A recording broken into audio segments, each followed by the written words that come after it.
Hello, good morning guys. Ang aking URL sa YouTube channel is Miss Lipe. Pa-subscribe naman ako. Yan ang bago content. Magluluto at sari-sari mga vlog na lang po ang gagawin ko. Thank you po. Ito mga bariya nandito ako kahapon sa baseball. Ngayon, magbibilang ako. At mamimili ulit kami ng lulutuin. Fishball at ano ba tawag dyan, no? Ang tawag dyan? Cheese stick. Tsaka ano? Kikiam. Kikiam. Tinutunan po ng anak ko. I'm going to cook for my daily nagbibenta po. Ano po ako nagbibenta ng fishball para po araw-araw may kita. Diba? Paikot ko yung mga nag-aagaw buhay na nakita ko kay Whitey. Yung nag-aagaw buhay na natira ko.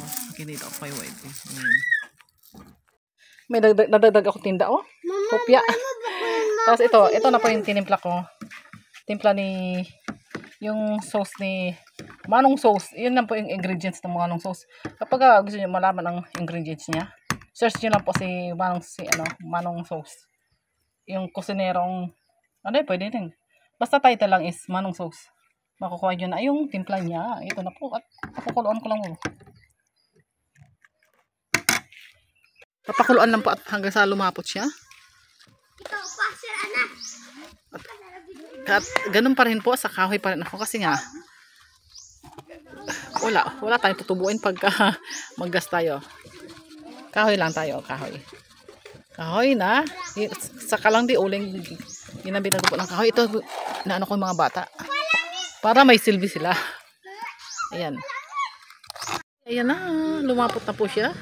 Pahabol ko na po yung sibuyat at bawang. Hindi na kailangang gisahin. Diretso na tayo. At nag-aabang na yung bibili. Alam mo na. Diyan ko palamig. Saka ko ilipat sa grapon. May natrapok kong kapong fishball. So I need to yung iinitin at magluluto ulit ng panibago. Naglipat ako dito, sis.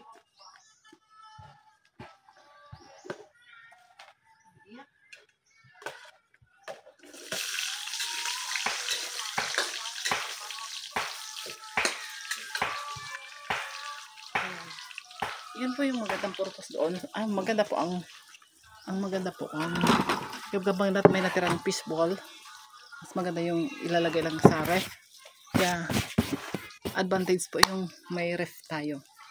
Matanda na rin yung ref namin. Gusto ko na ang palitan. Kaso wala tayong pamalit.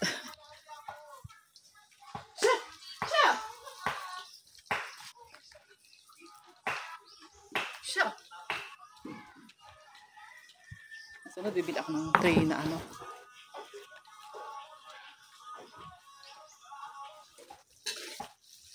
Iluwas na ito sa fishball tray na ka-freezer. Paano ito?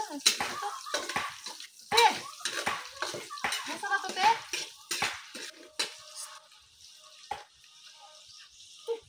Gabit yung halak tayo.